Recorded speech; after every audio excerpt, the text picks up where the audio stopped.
خضراء التي تم الصيانة ديالها وزدنا في المساحة ديالها كما كتشوفوا.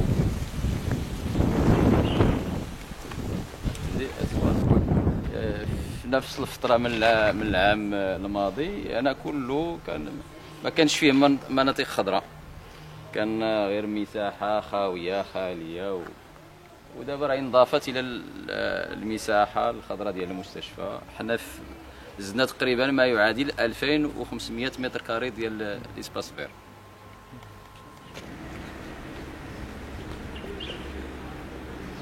للصلاة فيها قاعة مخصصة للرجال وفيها قاعة مخصصة للنساء مع المرافق لكل واحد منهم. كاين المرافق ديال الرجال وكاين المرافق ديال النساء، وتؤدى فيها الصلوات الخمس. مصلحة الأمراض النفسية الأبواب ديالو للاستشفاء خلال هذه السنة 2015. وهذه المساحة حتى هي كانت مساحة خالية، دابا حتى هي انضافت إلى المناطق الخضراء ديال المستشفى. والجدار تم إضافة واحد 120 سنتيم باش ما يبانوش المرضى على برا عن طريق النوافذ، حتى هو تضاف خلال هذه السنة هذه 2015. والمصلحة هي وعليها الإقبال وخدامة.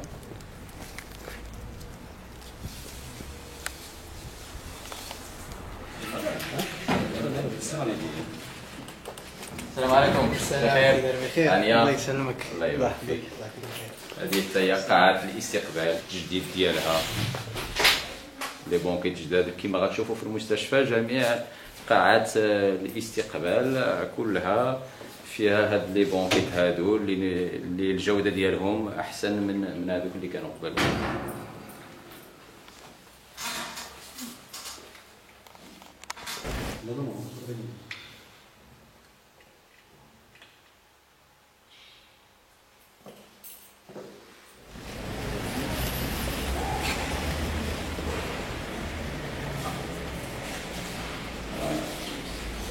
هذا الاستقبال كاين ديال الاستراحه ديال الناس و لافيشاج حتى هو التعاون. بالنسبه هذا مكتب الدخول،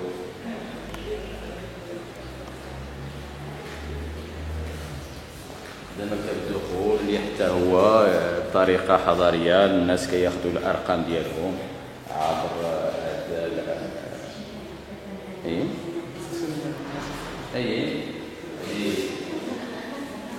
الناس كتجي في الصباح كتاخذ الرقم ديالها كتجلس كترتاح حتى الرقم كيتعلن عليه هنايا في الشاشه الصغيره. الناس كتاخذ الأعراض بطريقه منظمه ومنتظمه. وهاد الشاشه الكبيره التلفازه كيكون فيه الادويه وكل ما هو موجود في المستشفى. شبات بالنسبه للناس كيبين لهم شنو الأثمنة ديال التحاليل، الأثمنة المتعلقة بالاستشفاء والوثائق اللي خاص المريض يجيبهم معاه يديرهم.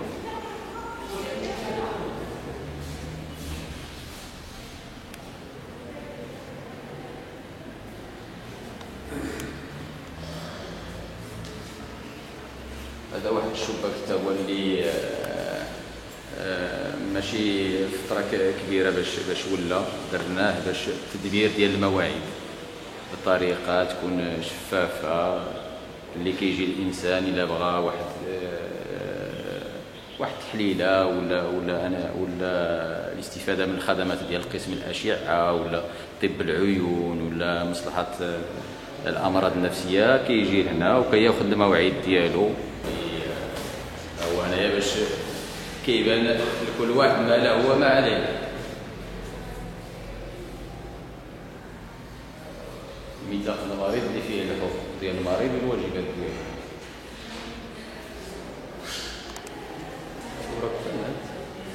والشاشة كيكون فيه الإعلان على كيفية العمل في المستشفى، على الخدمات اللي كتأدى في المستشفى والتحاليل الموجوده والوثائق اللي خص المريض يدلي بهم والادويه اللي موجوده كلها كيتم الاعلان ديالها عن طريق هذه الشاشه. الا كان الانسان مهتم وبغى يعرف غير ياخذ واحد شويه من وقته يقرا داك الشيء، راه كيعرف شنو كاين في المستشفى. ديال المستشفى هذه واحد العام كل ما كتوصل فتره الامطار والشتاء السقف ديال المستشفى كان كيقطر، حيت كان فيه مشكل ديال العزل الطونشيتي، وخلال هذا العام تعاود كله، يعني اشغال عامه تجرات في السقف ديال المستشفى تعاودت كله. الحمد لله ما بقاش عندنا هذا المشكل. لا دابا مزيانه، دازت الامطار والحمد لله كلشي مزيان دابا.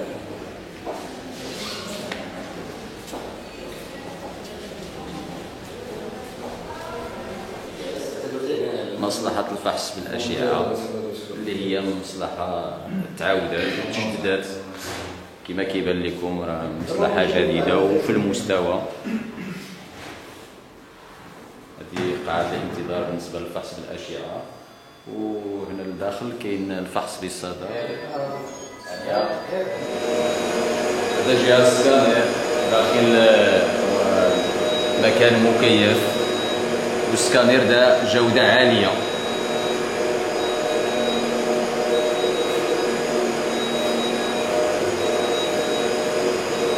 هذه الوحدة اللي كتم استخراج الصور الراديولوجية بطريقة حديثة رقمية للمستشفى ديال تيزنيت. هو الأول في جهة سما صدرها اللي توفر على مثل هذه الوحدات.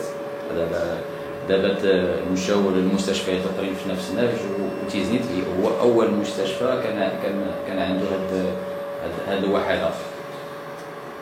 الصور كتعالج بطريقه حديثه رقميه.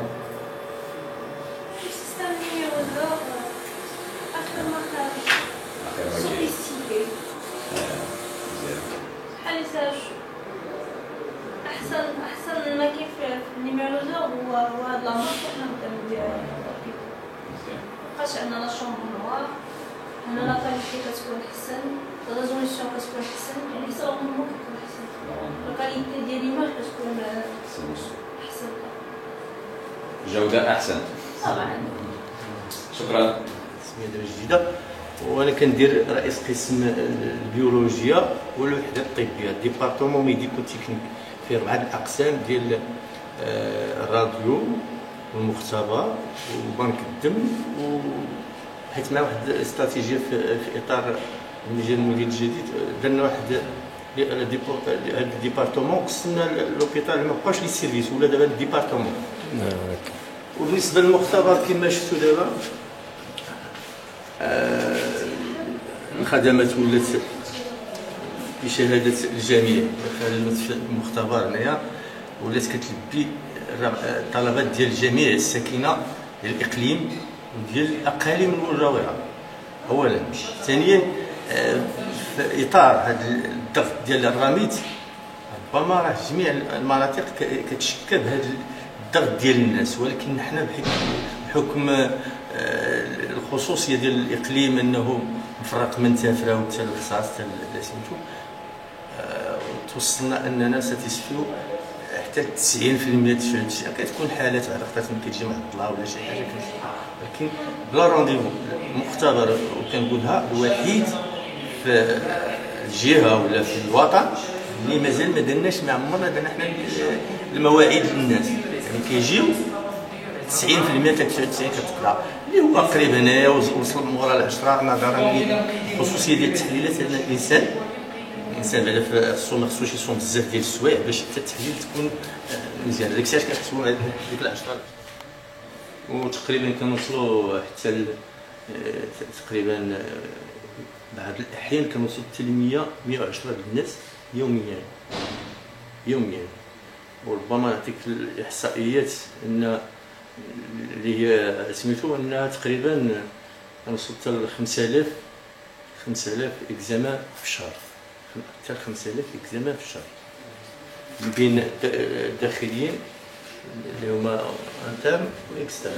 هذا نوع من التوعيه ديال المرضى والمرافقين ديالهم على الواجبات ديالهم اثناء فتره الاستشفاء. وهذا جناح الجراحة فيه جناحين، جناح للنساء وجناح للرجال.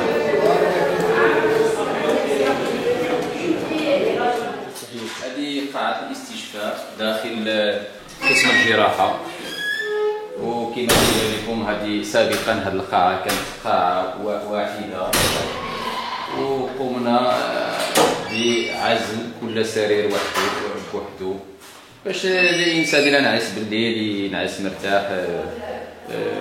بالنسبه لمراعاه الخصوصيات ديال المرضى، هذا سابقا كانت قاعه كبيره واحده. دابا هذه القسمه هذه كيرتاحوا فيها المرضى اكثر، وهذا الشيء بدينا بقسم الجراحه وقسم التوليد والنساء، والعام الجاي ان شاء الله غادي نكملوا بقسم الطب العام وقسم طب الاطفال، لانه المرضى ولا العاملين بالمستشفى استحسنوا هذه العمليه هذه. وبالنسبه للنوافذ كما قلنا الولاد العازل ضد الحشرات.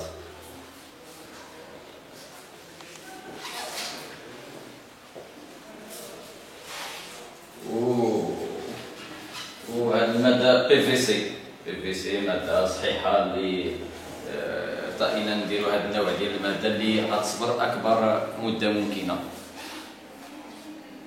هذه آلة حديثة للتعقيم ذات جودة عالية اللي مخصصة لتعقيم الأدوات الجراحية اللي كتستعملوها في المركب الجراحي، وهي مخصصة لجميع هذه القاعة كلها مخصصة لجميع المستشفى، ليس المركب الجراحي وحده. وجميع الأدوات اللي خصها التعقيم كيجيبوها من المصالح الاستشفائية، ويتم تعقيمها عن طريق هذه الآلة التي كما قلت لكم هي جديدة، واقتنع المستشفى من الميزانية ديالو في أواخر سنة 2014.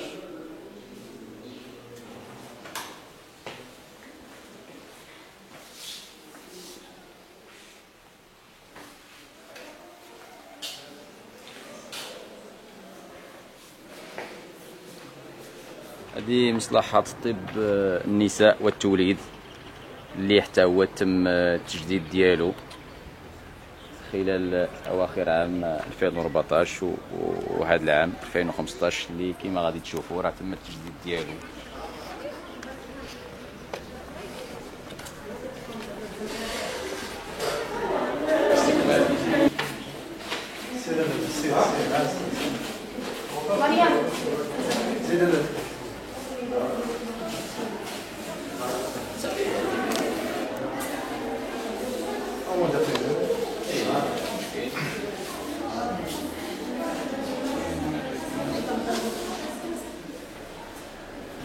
هذا الجناح في مصلحة طب الأطفال، وفيه مصلحة طب العيون اللي حتى هو ولا عندنا في هذا العام هذا 2015 كاين جوج ديال الأطباء ديال العيون، وكان خصص في هذا الاختصاص. والحمد لله دابا راه كاين ناس كيقضيو الغرض فيما كل ما يخص طب العيون.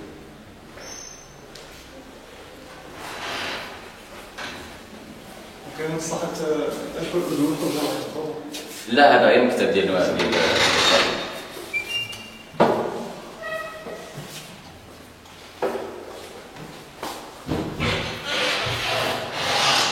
هذه مصلحة طب العيون. هذا قسم طب الأطفال اللي فيه واحد الجهة، هذه الجهة اللي على اليمين اللي مخصصة للأطفال المتخلى عنهم، اللي كتراعاهم جمعية الأصدقاء المستشفى بتنسيق مع المساعدة الاجتماعية ديال المستشفى والإدارة المستشفى والمندوبية. يعني طبيعة الخدمات اللي كتقدم هذه الجهة للأطفال المتخلى عنهم، يعني الرعاية كاملة. الرعاية كاملة، كيوفر لهم الأكل ديالهم والرعاية ديالهم والملبس ديالهم، وحنا كمستشفى كنوفر لهم التطبيب ديالهم اللي عنده شي مشكل ولا شي حاجه. وكاين كما قلت لكم كاينه المساعده الاجتماعيه لا ديال المستشفى ولا ديال المندوبيه اللي كتشرف على العنايه ديالهم. بالنسبه للجهه اليسرى، الجهه اليسرى هي طب الاطفال. طب الاطفال.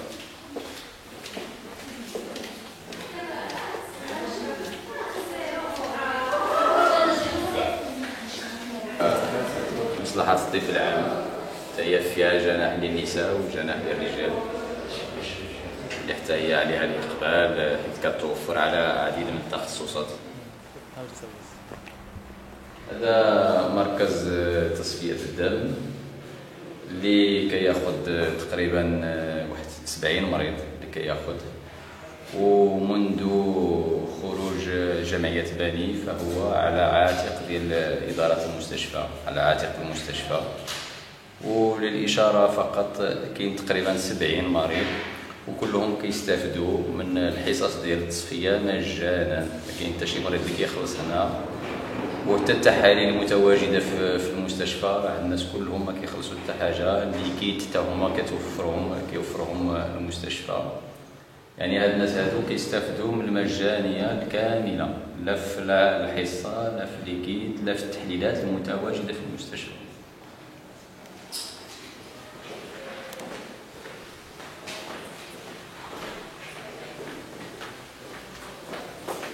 حنا كنتواجدوا في مركز تصفيه الكلي التابع للمستشفى الاقليمي الحسن الاول بتيزميت.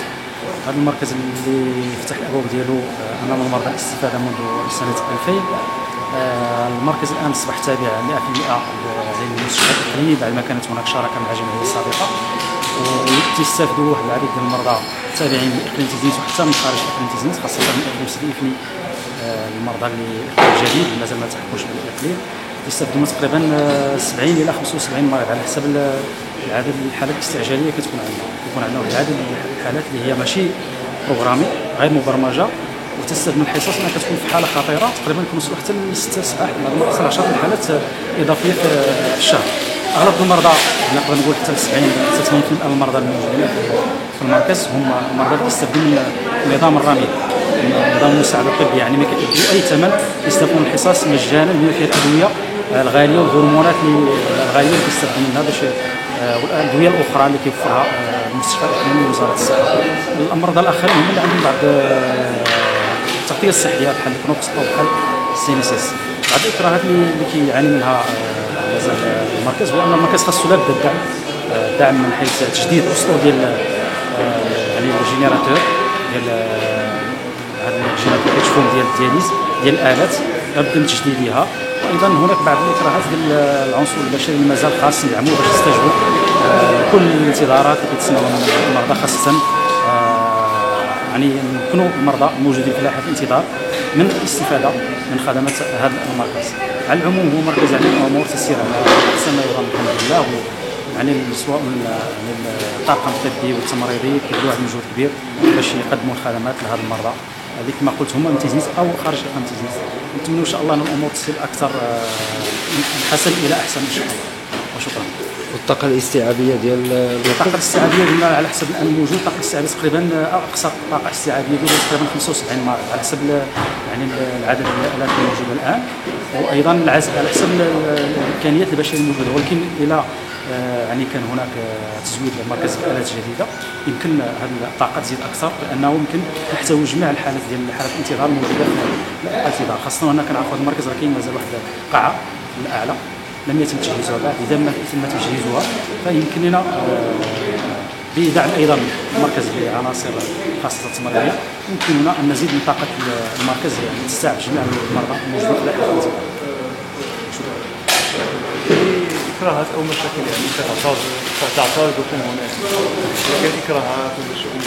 المسألة اللي قلنا بانه هذا المركز هو تيشبه لحد ما المركز ديال الانعاش، يعني العجله كدور تقريبا يوميا حتى ايام الاسبوع. هناك حالات استعجاليه الخطيره اللي كيخصها يمكنلاش تسنى مثلا يمكن يجي المريض في الليل في النهار خصو يبقى يعني الممرض يبقى الطبيب يبقى الاله ديال التصفيه. وبالتالي الاكراهات يعني المداومه ديال العمل كتخلي بان راه بدا تيبان مجهود كبير، وخاص مازال الموارد البشريه تعزز، وخاص يعني الالات تعزز. لحد الان ما كاين حتى شي مشكل الحمد لله. الامور يعني المرضى كلهم اللي حنا هنا كيستافدوا، ما كاينش هناك المريض اللي ما يقدرش يستافد حتى من الحالات الاستعجاليه. ولكن الا بغينا نزيدوا الامل لا بد خصنا نعززوا المركز، وخاصه المشكل ديال المداومه.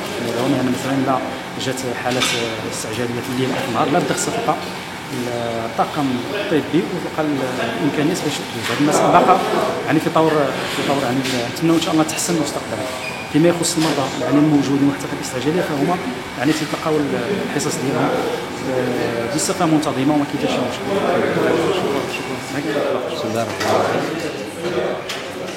الخير هذا الفولكي الا كيس خلي يخلصوا شو اللي ولا شو يخلصوا والو الساعه تلك الجمعيه تخلص على هذا شو يخطوا الدوله غير المساله يفرم لي خصني يفرم لي يفرم لي خصني يفرم لي المكافاه يفرم لي غير دلاني ياك تكلت المال تكلت من 6 الصباح 6 الليل كيوتشي كني كيداري البوعد حتى شكا 70 كيلومتر حتى شكا الكبرت هو راه سقط كان نقاوايف ولكن خيرات ديال الخيرات زعما النظافه كلشي لا يعني المسائل كله الطفل كلشي ياك كلشي خيرات ديال الطفل هو اللي واش كنا يصبي عطاتني زعما ما كاين يصبي زعما صغير مساكن ياك كلشي لا ياك الحليلات دغيا كنا كلشي في اخر المسكر بغيت الفابور دير برا في المسكر والجيوب ياك كاين اللي ولا 16000 ريال 12000 ريال 8000 كاين اللي غلاني السكر برا في الجيوب 3 راه الجمعيه ولا يدير والو وراك تعاود ولا والو هي الجمعيه اللي غادي لا والو الرئيس كلتنا ولا تنزراك ماشي الجمعيه والو واش كانت قالت لي مسائل ما مدد يعني كيس كنت تعبان يفرم لي الغيد ولا هو يفرم لي الله عمرها دار يفرم لي الله يعمرها دار مساكن زعما بدنا دي مدراء كما قاعده يا شوف انا رسميا نقول قالنا رسميا يا ولكن يفرم لنا المساكن العمل زعما ما عيدونا نقوا الا بالله يا يوميا استقبال الحالات يوم يا ارتاش كاين 70 كيلومتر غادي 16 يا داري 3 الجمعه نبه إلى أن هناك جمعيتان اللي كيتدخلوا في العمل اليومي ديال هذا المركز. كاين جمعية أصدقاء المستشفى اللي عندها اتفاقية شراكة مع وزارة الصحة. هذه اتفاقية اللي وقفت موراها وسهرت عليها السيدة المندوبة مشكورة، وحنا عندنا امل ملي تدخل هذه الاتفاقيه حيز تنفيذ نسيروا بهذا المركز الى الامام ان شاء الله. وكاينه جمعيه بسمه اللي هي بالخصوص كتعتني بالمرضى في كل ما يخص التنقل ديالهم خارج المركز والتحليلات الطبيه الغير متواجده في المستشفى. اذا هادو هما جوج الجمعيات اللي كيتعاونوا معنا في الخدمه ديال هذا المركز، ونتمناو بالمجهودات ديالهم والمجهودات ديال المندوبيه نزيدوا بهذا المركز ان شاء الله للامام. وغير للاشاره جمعيه اصدقاء المستشفى بدات في العمل ديالها، وكانت اتفاقيه شراكه مع المجلس الاقليمي، وكانت واحد الاتفاقيه مع داخله في التنميه البشريه، اللي بفضل هذيك الاتفاقيه غادي يتم اقتناء 6 الاليات لتصفيه الدم اللي غادي تزود بهم المركز في القريب ان شاء الله.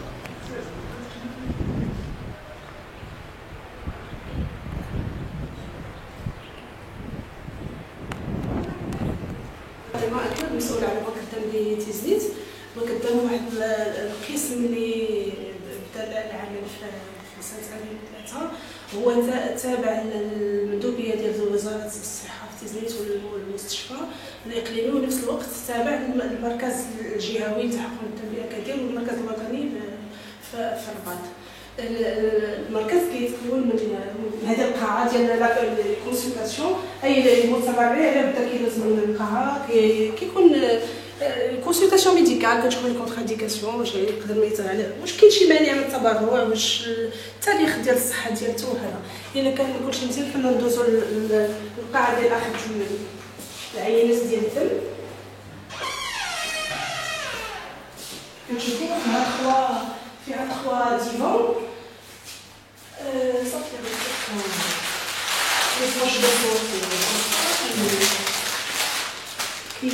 كيتم التبرع في هاد لي بوش دو الصون هادو فيد. من بعد كلشي الدم اللي كيتجمع كنحافظوا عليه في الشومبر فوالا. هيا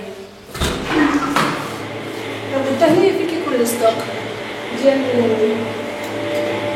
لو سون كي تريتي اللي كيجينا من اكاكا اللي كيكون معالج وداروا له تحاليل وكلشي، ونفس الوقت الدم اللي راه كونيكتي مع الريسبتور ديال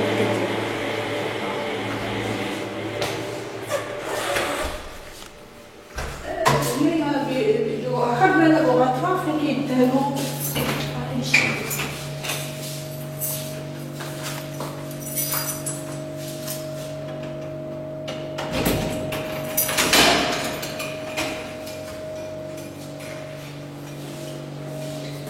لابوغاتوار فين كيديروا لي زيكزامان ديال الهيماتولوجي، اي قبل اي ياخذ اي مريض الدم كيتم كدار له تحاليل ديك العينه ديال الدم والتحليل والدم ديال لي بوش دو سون غياخذ هو.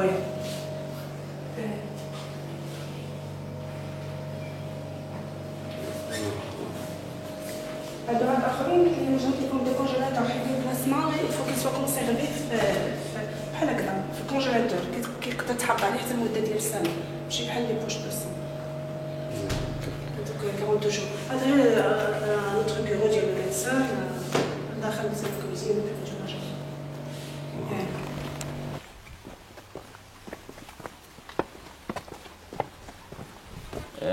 الأجنحة المستشفى كما كتشوفوا كلهم درنا الوقاية ضد الحشرات، درنا في جميع المنافذ ديال الأجنحة ديال المستشفى، درنا هذه الوقاية من الحشرات لجميع المرافق المستشفى. من بين المشاكل التي كان يعاني منها المستشفى هو مستودع النفايات. سابقا بالنسبة للنفايات المتعلقة بالمستشفى كان المكان المخصص كان صغير جدا، وحنا كبرناه كما كتشوفوا، كان تقريبا نص ديال هذا، دابا راه هو كبرناه. وبالنسبة للنفايات اللي كتمشي عن طريق الشاحنات ديال البلديه، حتى هو سابقا كانوا غير هذوك البركاسات، دابا درنا لهم واحد المكان خاص. هذا خاص بالنفايات الخطيره التي تتعلق بنفايات المستشفى، اللي ما يمكنش تخلط مع النفايات المنزليه ولا ما يمكنش. وهذه كاينه شركه خاصه، كاينه عقده بين المستشفى وكاين شركه خاصه اللي تقريبا مره في الشهر كتجي وكتدي هاد النفايات وكتتم المعالجه ديالهم بطرق خاصه اللي ما كيمكنش تخلط مع النفايات الاخرى. بين النفايات يتم في المصالح الاستشفائيه، وهذا محل خاص بالنفايات اللي كتمشي عبر الشاحنات ديال البلديه. وهذا المحل ما كانش قبل، دابا راه هو درناه، وعنده البيبان هنا من الداخل، وعنده هذا الباب هذا من الخارج.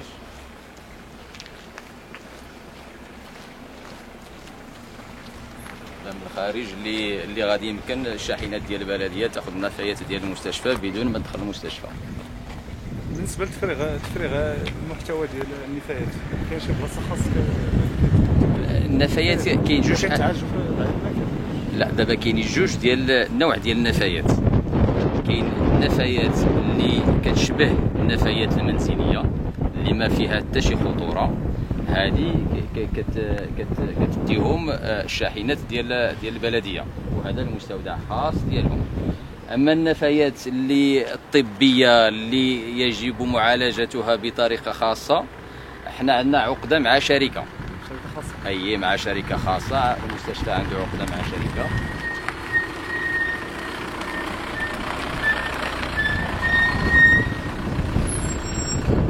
وهذا المحل اللي وريت لكم في الاول، هذوك النفايات الخطيره اللي ما يمكنش تخلط مع النفايات اللي كتدي الشاحنات ديال البلديه، يتم خزنها في هذاك المحل اللي خاص لهذاك النوع من النفايات. وهذيك الشركه اللي عندنا مع عقده كتجي تقريبا مره في الشهر، وكتاخذ هذوك النفايات وكتعالجهم بطريقتها الخاصه في اماكن اخرى. يعني كتديهم مع خارج المدينه، كيديهم للقنيطره. مدينة القنيطرة هي اللي عندهم تما المركز ديال العلاج على هذا النوع ديال النفايات. اللي كتشوفوا هاد لي كابل سي نانستال هادو لو ريزو اوسبيتالي، لو ريزو انفورماتيك اوسبيتالي، الشبكة الإعلامية داخل المستشفى اللي كيتم ربط جميع المصالح فيما بينها، وربط المصالح فيما بينها وبين صيدلية المستشفى ومكتب الدخول باش يدخلوهم يخدموا بطريقة حضارية أكثر. وهاد الشبكة هذه كانت خرجت للوجود في هذا العام هذا. يعني تجربة جديدة هذا العام، ما كانش تجربة. المهم تم الوجود ديالها في هذا العام باش المصالح يخدموا بطريقة حضارية أكثر عن طريق المعلوميات. راكم عارفين دابا في مواكبة كل ما يخص بالتكنولوجيا الحديثة والعمل بالوسائل الحديثة لتسهيل العمل للمرافق ديال المستشفى. بداية اللقاء نرحب بالدكتور عبد الله حميدتي بصفته مديرا للمستشفى الإقليمي الحسن الأول بتيزنيت، ونتساءل بداية عن الخدمات الرئيسية التي تقدمها إدارة المستشفى ومختلف المصالح التابعة لها في ظل واقع صحي يواجه إكراهات وتحديات. شكرا. مستشفى الإقليمي الحسن الأول بتيزنيت كجميع المستشفيات داخل الوطن يحاول أن يقدم الخدمات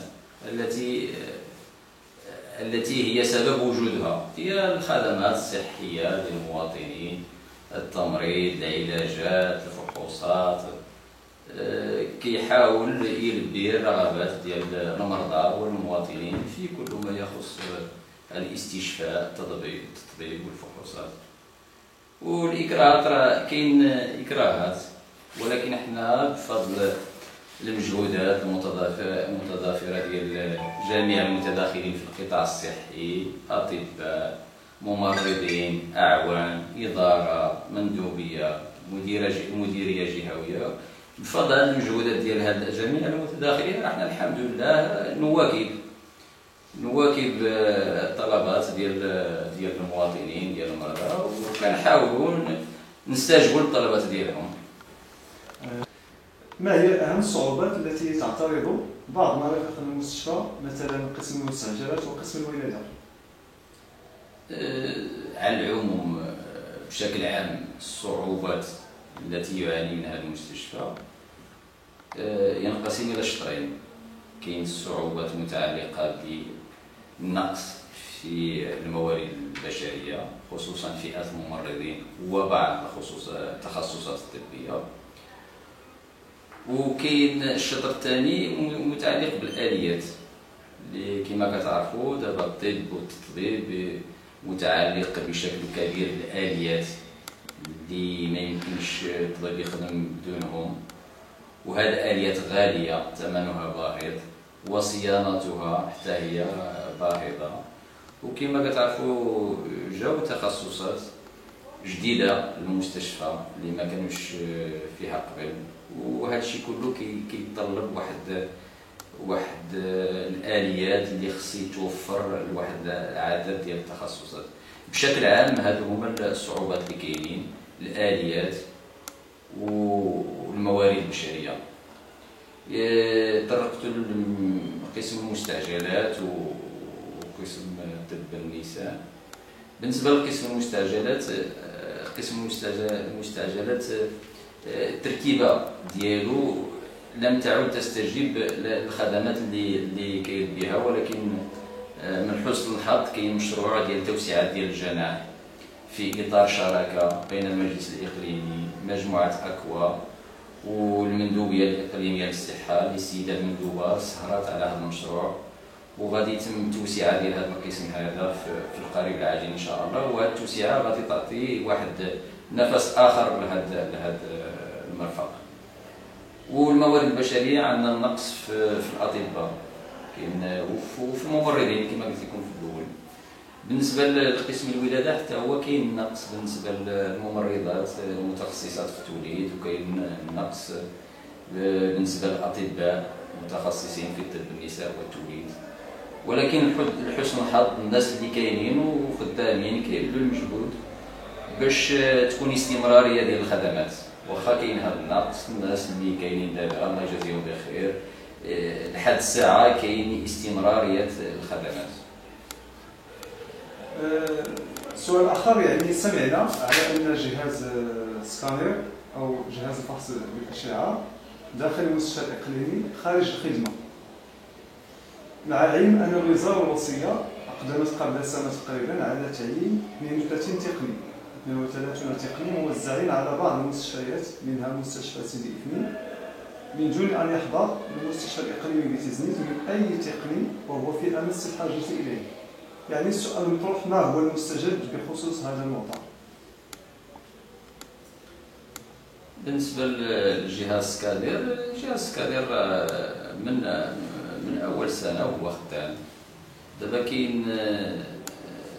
كاين هذه الفتره ديال العطل السنويه اللي توقف فيه الاشتغال ديال السكانير نظرا كما قلنا للخصاص في الموارد البشريه، التقنيين المتخصصين في الاشعه. عندنا الخصاص وحنا عبرنا على الطلب ديالنا، وعلى حسب المعلومات اللي عندي انا الوزاره استجابت للطلب ديالنا، وممكن على حسب المعلومات اللي عندنا بانه غادي يتم تزويد المستشفى بعنصرين او ثلاثه مختصين في هذا التخصص، وملي نلتحقوا ان شاء الله بالمستشفى ما غاديش يبقى مشكل.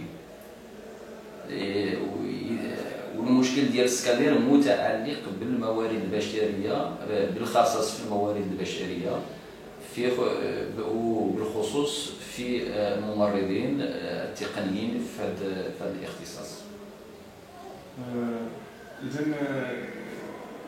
هناك يعني سؤال مطروح ايضا بالنسبه للناس، يعني تلقينا شكايات يعني من المواطنين بخصوص بعض الصعوبات التي تواجههم مع افراد شركه الامن الخاص، يعني ابواب الولوج الى المستشفى، يعني الناس اللي كيجوا باش يقضيو الاغراض ديالهم او زياره المرضى او اشياء من هذا القبيل.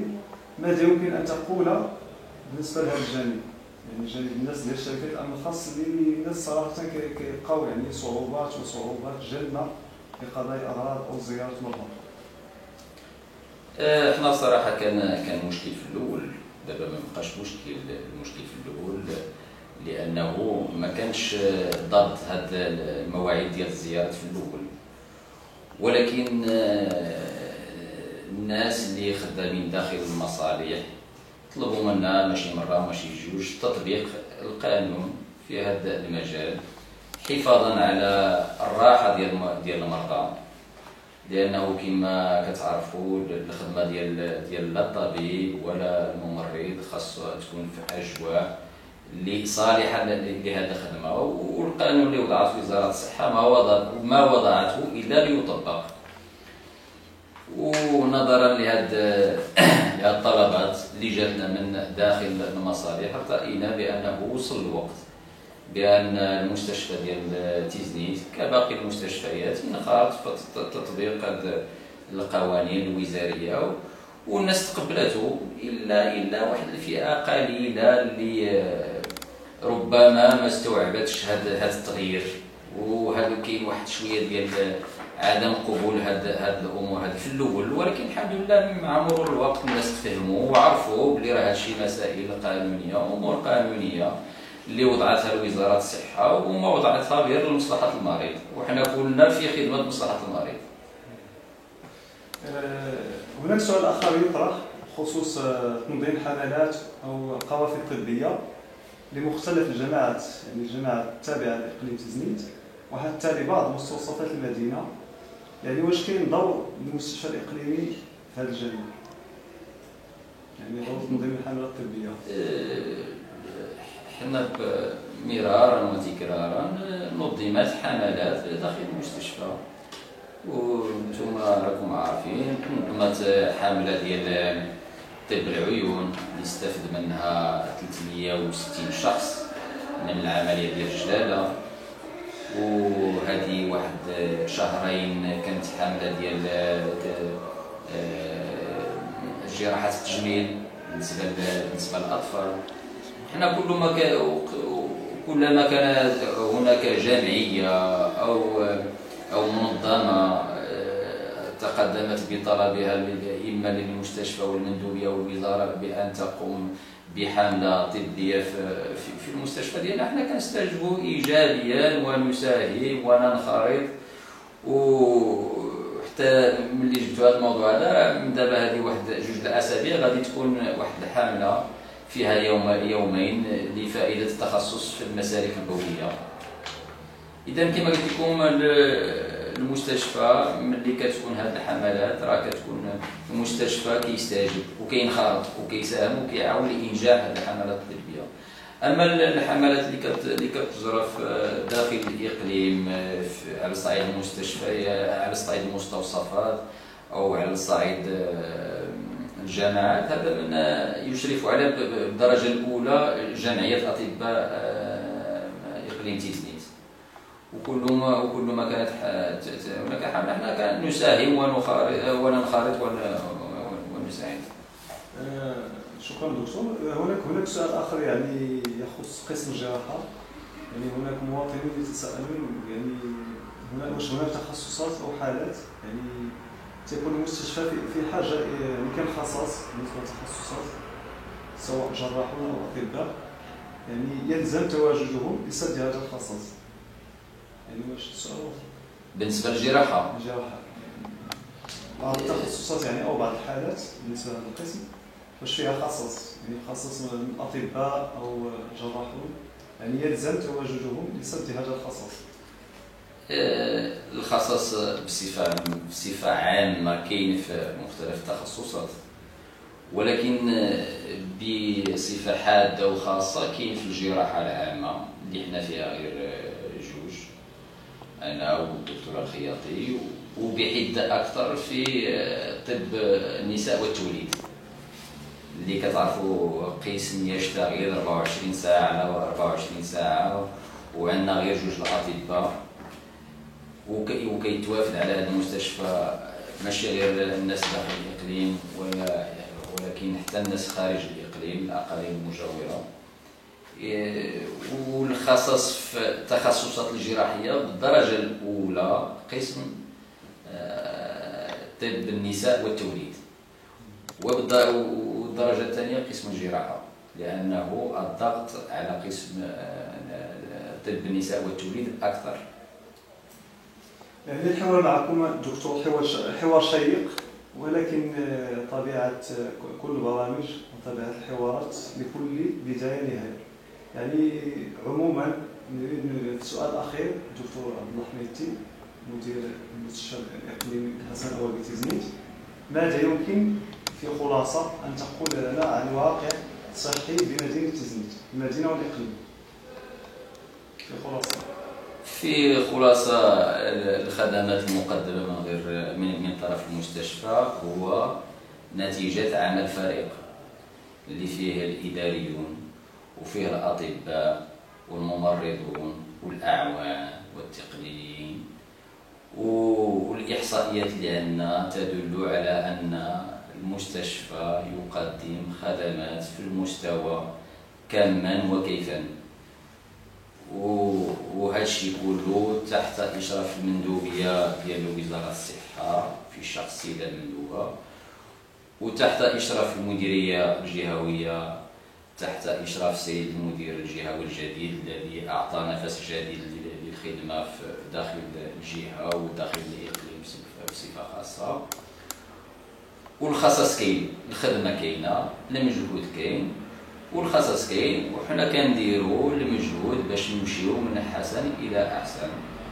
والخصص اللي كاين راه بديت به في الأول، كاين خصص على مستوى الآليات وكاين خصص على مستوى الموارد البشريه، ولكن الخدمه كاينه والناس خدامه، والناس اللي خدامين كيبذلوا مجهود، كل واحد دابا كيعطي احسن ما عنده وكيدير المجهود اكثر من الواجب ديالو باش لضمان استمراريه الخدمات. كلمة أخيرة دكتور، كلمة أخيرة لطاقم تيزنيت الآن ولعموم ساكنة مدينة تيزنيت. كلمة أخيرة، حنا كنديروا المجهود والكمال لله، والمجهود كاين والخدمة كاينة، ونتمناو غدا يكون أحسن من اليوم.